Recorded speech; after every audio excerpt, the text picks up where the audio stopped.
يلا اتكلم. بسم الله الرحمن الرحيم. شركة أبراج للتنمية العقارية واخدين مشروع في البوابة الثالثة في منطقة سين على شارع الرئيسي بتاع سين، مساحة 156 متر. زي ما احنا طبعا شايفينها كده، ريسبشن كبير على الشارع، على شارع رئيسي شارع 20 متر، وبلكونة على الشارع، والغرف كلها على الشارع.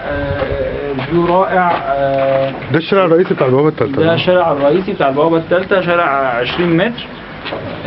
طبعا هيبقى في حديقة تحت العمارة. الغرف كلها على الشارع، في غرفتين رئيسيين على الشارع، وفي غرفة ثالثة ببلكونة منارة. الإجمالي بتاع سعرها الشقة 260,000، تدفع 130 وبتستلم سلام فوري، وال 130 التانيين على 30 شهر، حوالي كل شهر 156 متر. 156 متر. على الشارع الرئيسي 260,000، 130,000 وتستلم الشقة، و130 تانيين على 30 شهر. نخش نشوف